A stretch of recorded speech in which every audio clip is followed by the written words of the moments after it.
Hello प्यारे बच्चों, स्वागत है आपका अपने यूट्यूब चैनल गुड स्टडी गुरु में। कैसे हैं आप लोग? मस्त? आप मस्त हो, मैं भी मस्त। आज हम बात करने वाले हैं क्लास 10 मैथमेटिक्स के बारे में, जिसमें मैं आप लोगों को चैप्टर 1 फिनिश करा चुका हूं न्यू एनसीईआरटी एक्सरसाइज के अकॉर्डिंग 2024 में जो बोर्ड एग्जाम देने वाले हैं उन बच्चों के लिए। ठीक है, आज हम बात करेंगे चैप्टर 2 में। मैंने आप लोगों को 3 लेक्चर प्रोवाइड करा चुका हूं। ठीक है, आज लेक्चर नंबर 4 है, जिसमें मैंने आप लोगों को 2.1 2.2 का क्वेश्चन नंबर 1 का 2 क्वेश्चन सॉल्व करा दिए हैं। आज मैं तीसरे क्वेश्चन के बारे में बात करूंगा। ठीक है, तो आइए शुरू करते हैं। अगर आपको वास्तविक में कंसेप्ट समझना है और आप चाहते हैं कि अच्छा स्कोर बोर्ड एग्जाम में, तो वीडियो को फुल वॉच कीजिएगा। ठीक है, देखिएगा आज हम बात करेंगे इस क्वेश्चन के बारे में। ठीक है, क्वेश्चन क्या है मैं एक बार पढ़वा देता हूँ आपको। देखिएगा भाई, क्वेश्चन ये था, निम्न द्विघात बहुपदों के शून्य ज्ञात कीजिए। ठीक है, आपको द्विघात बहुपद दे रखे हैं, मतलब जिसकी मैक्सिमम पावर वेरिएबल की 2 होती है वो द्विघात बहुपद होता है, ये आपको पता है। ठीक है, ये सब द्विघात बहुपद है। ठीक है, तो 1 और 2 तो मैं आपको बता चुका हूँ, इसके फॉर्मूले बता चुका हूँ कैसे ये हुआ था, लेकिन मुझे सारे क्वेश्चन कराने हैं आपको, तो आज हम इस क्वेश्चन को करेंगे। ये 2 क्वेश्चन तो मैं करा चुका हूँ लेक्चर नंबर 3 में। ठीक है, और इसका बेसिक भी बता चुका हूँ इस पूरी एक्सरसाइज का मैं। ठीक है, अगर आपने वो वीडियो नहीं देखी है तो जरूर जाके आप उस वीडियो को देखिएगा पहले, तभी आपको समझ में आएगा, क्योंकि मैंने उस वीडियो में आप लोगों को बेसिक बताया है इस चैप्टर का। ठीक है भाई, अब देखिएगा आगे इस क्वेश्चन को कैसे सॉल्व करेंगे। ठीक है, और आगे क्वेश्चन, शून्यकों तथा गुणांकों के बीच के संबंध की सत्यता की जांच कीजिए। ठीक है, मतलब इनके बीच में जो कोफिशिएंट हैं और शून्य के उनके बीच में संबंध क्या है, सत्य है या नहीं, ये इसकी जांच हमें कर रही है। ठीक है भाई, तो देखिएगा करते हैं शुरू। बड़ा आसान है। ठीक है, देखिएगा सबसे पहले ये द्विघात समीकरण तो बन रहा है या द्विघात बहुपद तो बन रहा है, लेकिन इसको थोड़ा मॉडिफाई करना पड़ेगा हमको। मॉडिफाई क्यों करना पड़ेगा भाई? क्योंकि ये सही रूप में नहीं बन रहा है। ठीक है, तो सही रूप में बना लो। 6x², ये माइनस का 7x इधर लिख दो, और ये माइनस का 3 लिख दो इधर। ठीक, यहाँ तक कोई दिक्कत बिल्कुल भी नहीं होनी चाहिए। ठीक है, अब देखो आगे, अब मल्टीप्लाई इसका इसमें करते हैं। ठीक है, ये आपको पता है पहले से ही। तो 6 18, मतलब गुणा करके 18 आना चाहिए, जोड़ के घटा के 7 आना चाहिए। तो मैं डायरेक्टली अभी अगर आपको बताऊं तो 9 दूनी 18 होता है। कितना होता है? 9 दूनी 18। 9 में से 2 गया तो 7 आ गया। ठीक है, आप कैसे करेंगे? आप फैक्टर करके करेंगे, इस तरीके से पता लगाएंगे। ठीक है, ये 18 आ गया, पहले का x² के कोफिशिएंट का और अचर पद का मल्टीप्लाई करते हैं। ठीक है, हमेशा x की गुणांक में कुछ भी हो, x² के गुणांक में कुछ भी हो, उसका मल्टीप्लाई अचर पद में करते हैं, हमेशा ध्यान रखें इस बात को। तो 2 नीम 18 और 3 तिया 9, 3 एकम 3। ठीक, इस तरीके से फैक्टर कर दिए। अब देखो 3 तिया 9 और 9 में से 2 गया, कितना बचा? आप लोगों का 7 बचा, और 3 तिया 9, 9 दूनी 18। ठीक, तो आप लोग अब सॉल्व कर लेंगे, कुछ नहीं है इसमें। तो देखो 6x² माइनस का 9x और प्लस का 2x और माइनस का 3। ठीक, ये मैंने लिख दिया। ठीक है, माइनस माइनस प्लस होता है। ठीक है, क्या होता है? Minus minus plus. ठीक है, जब यहाँ माइनस माइनस हो तो बीच में प्लस आता है। ठीक है भाई, 9 में से 2 गया तो माइनस का 7 आ गया, अब माइनस का 7 ही लाना था। और ये माइनस का 3 जैसा था वैसा, और ये 6x² जैसा था वैसा। अब 2 लाइन खींचनी। अब मुझे ये देखना है इन दोनों में से, संख्याओं में से क्या कॉमन है। तो एक तो x आ रहा है इन पे। ठीक है, और 6 और 9 दोनों के पहाड़े में मतलब 3 आता है, तो 3 भी कॉमन है। ठीक है, या फिर आप, मैंने इससे पहली वाली वीडियो में बताया किस तरीके से आप फैक्टर करेंगे इनके। ठीक है, या फिर इसकी एक स्पेशल वीडियो भी बना रखी है मैंने। ठीक है, वो भी मैं लिंक में दे दूंगा कि फैक्ट मतलब गुणनखंड किस तरीके से किए जाते हैं। ठीक है, पूरी डिटेल में, यहाँ पूरी डिटेल में नहीं समझेंगे हम, क्योंकि हम यहाँ एक्सरसाइज सॉल्व कर रहे हैं। ठीक है भाई, तो देखो इसमें से कॉमन है 3x। क्या कॉमन है? 3x। ठीक है, क्या बचा? यहाँ 2x बचा, और यहाँ क्या बचा हमारा? 3 बचा, क्योंकि 3 तिया 9x। ठीक है, अब इसमें से कुछ कॉमन है, तो कॉमन लेने के मैंने आपको बताया था पहले सेम देखेंगे, फिर जो छोटा हो उसको बाहर निकाल लेंगे। तो यहाँ पे तो सेम ही नहीं है कुछ। जब कुछ भी कॉमन नहीं होता तो इससे पहली वाली वीडियो में मैंने आपको बताया था 1 कॉमन है। क्या कॉमन है? 1। ठीक, अब क्या बचा? 2x माइनस का 3। ठीक, ये बिल्कुल सेम टू सेम है, यहाँ पे हमारा कोई दिक्कत नहीं है ना। अब देखो जब तक ये सेम ना आए ना, आपका सवाल गलत है। ठीक है, ध्यान रखना। तो ये सेम आ रहा, तुम्हारा सवाल तो सही है। तो 2x माइनस 3। ठीक, क्या बचा? 3x प्लस का 1। ठीक, यहाँ तक क्लियर। अब इसके शून्यक निकालने हैं मुझे। ठीक है, तो शून्यक निकालने के लिए मैं इसको जीरोस के बराबर रखूँगा, मतलब 0 के बराबर। तो 2x माइनस 3 इजिकल टू 0। ठीक, यहाँ तक क्लियर। अब x का मान निकालना है मतलब। ठीक है, तो 2x बराबर माइनस का 3 है, इधर जाएगा किसका हो जाएगा प्लस का 3, ठीक। तो x इजिकल टू 3/2, ये आपका x का वैल्यू निकला है और इसी को अल्फा बोलेंगे, क्या बोलेंगे, इसी को अल्फा, ठीक है। अब दूसरी चीज़ निकाल लो इस वाले से, 3x प्लस का 1 इजिकल टू 0 में रखेंगे इसको, ठीक है। 3x प्लस का है, इधर जाएगा माइनस का, तो x इजिकल टू आ गया माइनस का 1/3, ठीक। यहाँ तक बात क्लियर है एकदम, कोई दिक्कत नहीं है ना। इसको बीटा मान लो, ये निकला है आपके शून्य, ठीक है भाई।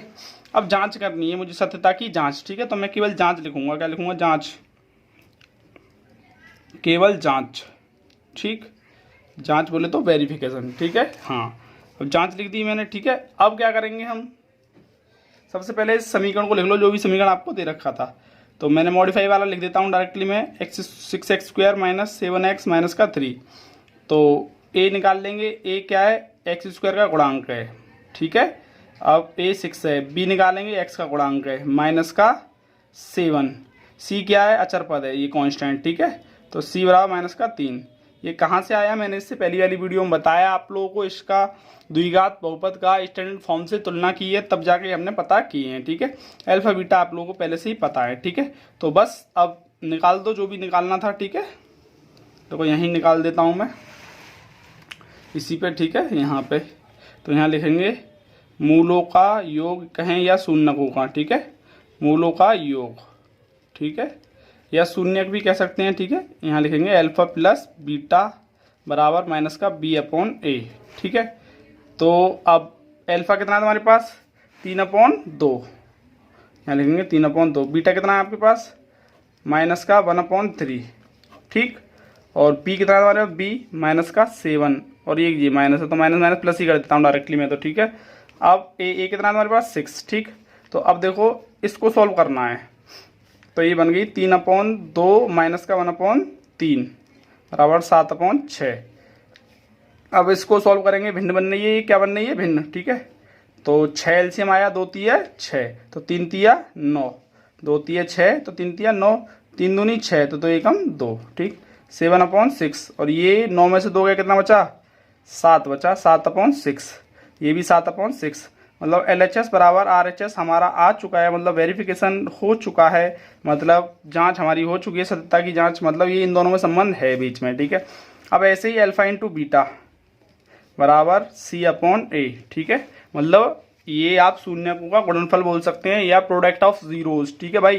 तो देखो इसमें क्या करना है, अल्फा कितना है हमारे पास, यहाँ से चीटिंग कर लो, नहीं पता तो आपको, 3/2। बीटा कितना है आपके पास, माइनस का 1/3, ठीक, बराबर सी कितना है तुम्हारे पास, माइनस का 3।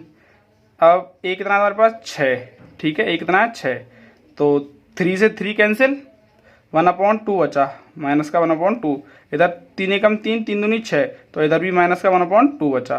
तो ये भी LHS बराबर RHS आ रहा है हमारा, तो मतलब सॉल्व हो चुका है। आपको पिक पॉइंट क्या है इसमें, आपको क्या याद रखना है, पहले एक गुणनखंड आपको दे रखा है, तो गुणनखंड को सॉल्व करना है, ठीक। फिर उससे x के मान निकालने हैं, उन्हीं को अल्फा बीटा बोलेंगे। फिर जांच में क्या करना है, आप लोगों को शून्यकों का योगफल और शून्यकों का गुणनफल निकाल देना है, ठीक है। बस इतना करना है, इतना कर लोगे आप लोग, ठीक है।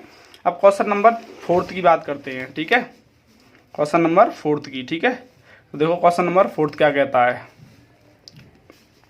क्वेश्चन नंबर 4 कह रहा है 4u² प्लस 8u। तो इसमें तो डायरेक्टली गुणनखंड नहीं हो पा रहा है हमारा, ठीक है। तो गुणनखंड हमको करना पड़ेगा, ठीक है। सबसे पहले क्या करेंगे, गुणनखंड, ठीक है। तो देखिएगा कुछ कॉमन है इसमें, तो डायरेक्टली आपको दिख रहा है 4u कॉमन है इसमें, क्या है, 4u कॉमन। तो क्या बचा भाई यहाँ पे, u प्लस और 4 दूनी 8, ठीक है, ये बचा, यही तो बचा। अरे 4 दूनी 8, अगर आपको कॉमन लेना नहीं आता तो मैं साइड में बता दूं, देखो एक बार, देखो इस तरीके से यहाँ बता देता हूँ, 4 है ये, ठीक है, और ये u का 2 बार u है, ठीक है, इस तरीके से u 2 बार है, प्लस 4 दूनी 8 लिख सकता हूँ मैं 8 को, और इंटू u। अब देखो 4 इधर भी आ रहा है, इधर भी आ रहा है, तो कॉमन है, ठीक। कॉमन का मतलब उभयनिष्ठ, उभयनिष्ठ का मतलब सेम, ठीक। तो अब u इधर भी आ रहा है और u इधर भी आ रहा है, तो u आ गया। क्या क्या बचा, इधर u बचा और इधर क्या बचा, 2 बचा, 2 लिख दिया मैंने। तो इस तरीके से मैंने कॉमन लिया है, उम्मीद करता हूँ ये आप लोगों की समझ में आ रहा होगा, ठीक है भाई। हाँ देखो ये 4 और ये 4 दोनों कॉमन थे, ये u और ये u दोनों कॉमन थे, निकाल लिया मैंने। क्या बचा अब, एक ये u बचा, यहाँ पे u लिख दिया, और यहाँ क्या बचा 2 बचा, तो लिख दिया u+2। ये u है u+2, ठीक है भाई। अब देखो इनको क्या करता हूँ मैं, जब गुणनखंड मिल जाते हैं मेरे तो मैं इनको जीरोस के बराबर रखता हूँ, ठीक है। तो रख दो, एक बार इसके बराबर 0, एक बार इसके बराबर, तो पहले इसके बराबर 0 रख देते हैं, बराबर 0। तो आपका आया 4u, तो u की वैल्यू निकालनी है तो 4 को इसके अपॉन ले आएंगे, तो u = 0/4, तो u = आ गया आपका 0, क्योंकि 4 का इसमें भाग देंगे 0 ही आएगा, ठीक है। अब ऐसी इसकी u+2 बराबर 0, तो u बराबर आ गया -2, ठीक। इसको अल्फ़ा बोलेंगे, इसको बीटा बोलेंगे, ठीक है। अल्फ़ा और बीटा आप लोगों को समझ में आ गया होगा, ये बीटा है और ये अल्फ़ा है, ठीक है भाई। अब देखो आगे क्या करेंगे, जांच। क्या करेंगे, जांच, ठीक। तो जांच में देखो यहाँ लिख देंगे जांच या वेरिफिकेशन, ठीक। हाँ, अब देखो आगे, तो मैंने कहा था सबसे पहले इक्वेशन लिखनी होती है हमें, ठीक है। तो इक्वेशन लिखेंगे सबसे पहले 4u² + 8u, और प्लस का इसमें क्या नहीं है, हमारा अचर पद नहीं है, तो अचर पद को 0 मान लेंगे, या फिर जो भी आपका द्विघात बहुपद में जो भी पद मिस है उसको शून्य मान लेंगे आप लोग, ठीक है भाई। तो मैंने शून्य मान लिया। अब a बराबर कितना आपका 4, b बराबर कितना आपका 8, c बराबर कितना आपका 0, ठीक। अब डायरेक्टली फॉर्मूले में रख दो। फॉर्मूला क्या कहता है कि शून्यकों का योग, शून्यकों का योग, शून्यकों का योग क्या है हमारा, अल्फा प्लस बीटा = -b/a। तो अल्फा कितना है हमारे पास 0, बीटा कितना है -2, तो प्लस माइनस माइनस हो गया, बराबर b कितना है हमारे पास, b है आपके पास 8, ठीक। a कितना है तुम्हारे पास, a है तुम्हारे पास 4, ये आप लोगों का माइनस आएगा क्योंकि यहाँ ऑलरेडी सूत्र में माइनस है, ठीक है भाई। अब इधर क्या बचा आपका -2, और इधर क्या बचा 4 दूनी 8, तो ये भी -2, मतलब LHS बराबर RHS आ गया, LHS बराबर RHS, वेरिफिकेशन हो गया हमारा, मतलब सत्य है, ठीक है। संबंध कैसा है, सत्य है, ठीक है। अब ऐसे ही सेम हमें क्या करना है, योग तो निकाल दिया, अब गुणनफल निकालना है, तो मैं डायरेक्ट लिख रहा हूँ उसको, आप लिख लेना। हिंदी में लिखना चाहें तो शून्यकों का गुणनफल यहाँ पे इससे आगे, ठीक है, और बराबर c/a। मैंने इनको डिटेल में बताया है, ठीक है, इससे पहली वाली वीडियो में लेक्चर नंबर 3 में, ठीक है भाई। अब देखो अल्फा कितना है तुम्हारे पास, अल्फा है तुम्हारे पास, यहाँ से चीटिंग कर लो 0, बीटा कितना है -2, तो 0 × -2, c कितना है, c है 0, a कितना है, a है 4, इसका इसमें मल्टीप्लाई करेंगे 0, इसका इसमें भाग करेंगे 0, तो LHS बराबर कितना हुआ, RHS बराबर 0, दोनों कितने आ रहे हैं 0, मतलब संबंध सत्यता की जांच हो चुकी है आपकी, ठीक है भाई। अब क्वेश्चन नंबर 5 के बारे में बात करते हैं, किसके बारे में, क्वेश्चन नंबर 5, ठीक है। देखिएगा क्वेश्चन नंबर 5 क्या कहता है, ठीक है। t² - 15, ठीक। यहाँ तक कोई दिक्कत, तो सबसे पहले वही गुणनखंड करना है। तो इसमें मैं क्या कर सकता हूँ, गुणनखंड क्या होंगे इसके, कुछ तो नहीं हो सकता, ना कुछ कॉमन आ रहा है ना कुछ आ रहा है, मतलब सबसे पहले माइंड को रिफ्रेश करके ये देखना मैं कर क्या सकता हूँ इसमें द्विघात बहुपद में, मतलब गुणनखंड कर सकता हूँ इसके, नहीं कर सकता। मेरे पास एक ही रास्ता है, इसको इधर पहुँचा के और इस तरीके से लिख सकता हूँ मैं, ठीक है, इस तरीके से, ठीक है। हाँ, अब ये स्क्वायर जब हटेगा ना, इस पर चढ़ेगा, तो ये इस तरीके से लिखा जा सकता है, ±√15, ठीक, इस तरीके से। इसका क्या मतलब हुआ, जब स्क्वायर हटता है तो बराबर वाले पे रूट चढ़ता है और उसके प्लस माइनस की संख्या निकल आती है। इसका मतलब ये है कि t बराबर एक बार तो 15 है रूट का प्लस का, और एक t बराबर आपका माइनस का रूट का 15 है, ठीक। इसको तो मानेंगे हम अल्फ़ा और इसको मानेंगे हम बीटा। बात समझ में आई, अल्फ़ा और बीटा। एक बार और समझा देता हूँ मैं, ठीक है।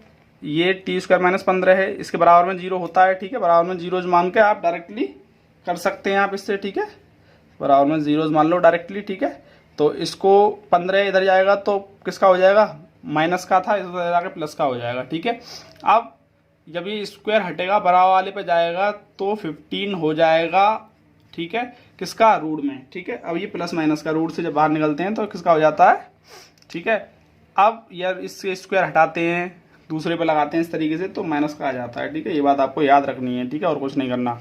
अब देखो आगे, अब क्या करेंगे, जांच। जांच, ठीक, जांच में क्या करना है भाई रे, कुछ नहीं करना। सबसे पहले तो वही समीकरण लिखना है, मैंने आपको जो बताया था, माइनस का 15। ठीक है, और तो इसको मॉडिफाई कर लेते हैं, टी स्क्वायर और माइनस का 0t और माइनस का 15 इजिकल टू 0। मैंने अभी आपको बताया था कि भैया रे जो आपको पद नहीं दे रखा द्विघात बहुपद में, उसको जैसे x का गुणांक नहीं दे रखा इसमें, या फिर t का गुणांक नहीं दे रखा, तो मैंने उसको 0 मान लिया। क्या फ़र्क पड़ता है मुझे, कोई फ़र्क नहीं पड़ता। ठीक है, अब मेरे लिए आसान ये हो गया कि x का गुणांक जो है वो, एक्स स्क्वायर का जो गुणांक है वो a है, और a कितना है मेरे पास, 1 है, और b कितना है हमारे पास, माइनस का। ठीक है, b बराबर माइनस का 0 है, लेकिन 0 लिख लेंगे, कोई दिक्कत नहीं है। ठीक है, और ये कितना हमारे पास, c बराबर माइनस का 15 है।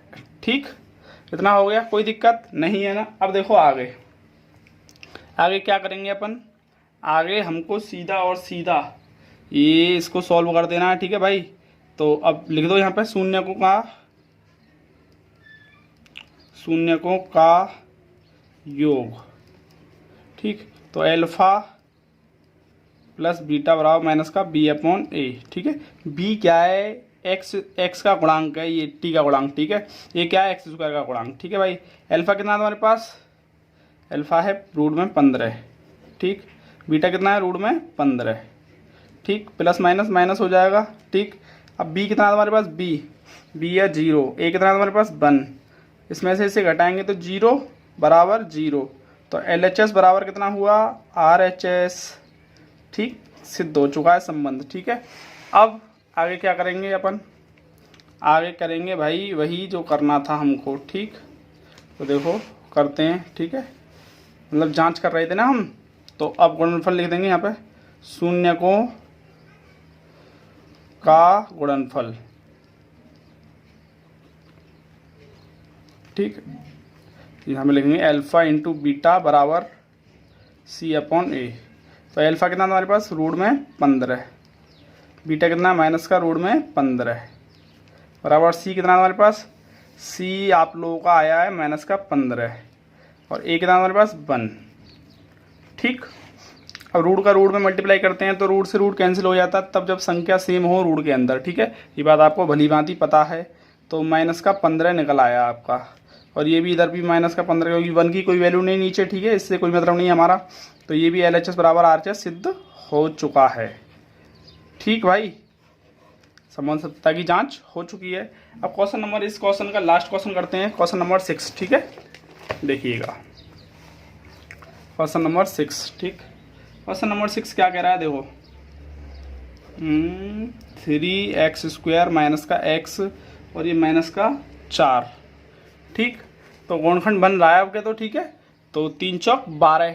ठीक है, और 4 तिया 12। ठीक है, तो मैं डायरेक्ट कर रहा हूँ भाई। ठीक है, 3x² और 4 तिया 12, 3 माइनस का 4। ठीक, 4 तिया 12 और 4 में 3 गया, एक एक्स ही तो लाना था मुझे। 2 लाइन खींच रहे थे हर बार हम, 2 लाइन खींचनी। ठीक, अब कॉमन क्या है, 3 और 4 दोनों एक पहाड़े में नहीं आते, तो कॉमन दोनों ही है। x सेम कॉमन है भाई, तो कॉमन निकाल लिया हमने। x क्या बचा, 3x, और यहाँ माइनस का 4। इसमें से कुछ कॉमन है, 3x माइनस 4 बिल्कुल भी नहीं है। जब कुल कॉमन नहीं होता तो बन आ जाता है, तो 3x माइनस का 4 सेम है बिल्कुल, सवाल सही है इसका मतलब। ठीक, यही कॉमन है, 3x माइनस का 4। ठीक, क्या बचा, x प्लस 1। ठीक, कोई दिक्कत नहीं है ना, बात समझ में आई, यहाँ तक क्लियर है। अब इनको जीरोस के बराबर रखेंगे, मतलब शून्य निकालेंगे इनका शून्य। ठीक है, तो 3x माइनस का 4 इजिकल टू 0, तो 3x इजिकल टू 4, तो x इजिकल टू 4/3। ये बात आप लोगों की समझ में आ गई होगी। Same x plus 1 equal to 0, तो x बराबर माइनस का 1, क्योंकि प्लस का है इधर जाएगा माइनस का हो जाएगा, माइनस का है इधर जाएगा प्लस का हो जाएगा। हाँ जी, ये आप लोगों का निकल चुका है अल्फा, ये आपका निकल चुका है बीटा, कोई दिक्कत नहीं है ना। अब जांच करेंगे, जांच। ठीक भाई, जांच में क्या करते थे, पहले इक्वेशन लिखेंगे सबसे पहले। जिसकी मदद से हमें ABC चाहिए x माइनस का 4। तो इसकी मदद से निकाल लो। a बराबर है 3, b बराबर है आपका माइनस का 1 और c बराबर है आपका माइनस का 4। मैं एक बात आपको दोबारा बता दूं, एक्स स्क्वायर का जो गुणांक होता है वो a होता है, x का जो गुणांक है वो b होता है। x के गुणांक में फिलहाल कुछ नहीं है तो 1 मानेंगे, इसीलिए माइनस का 1 जिस चिन्ह सहित लिखते हैं ये चिन्ह सहित। ठीक, और ये क्या आपका जो अचर पद होता है जिस पर कोई भी वेरिएबल चिपका नहीं होता है उसे अचर पद बोलते हैं। 1 2 3 4 5 ऐसे। ठीक है, ये सब जितने भी नंबर्स हैं, काउंटिंग्स जितने भी हैं सब, ठीक है, क्या हैं, अचर पद या कांस्टेंट हैं। ठीक है भाई, अब देखो आगे तो यहाँ लिखेंगे शून्य को का योग। ठीक, alpha plus beta equal to minus का b अपॉन a। अल्फा कितना था हमारे पास, अल्फा ये था 4/3, बीटा कितना था माइनस का 1 बराबर माइनस का b और माइनस का ये है तो माइनस से माइनस कट जाएगा तो 1 आ जाएगा। a कितना है 3। ठीक, एलसीएम लो 4/3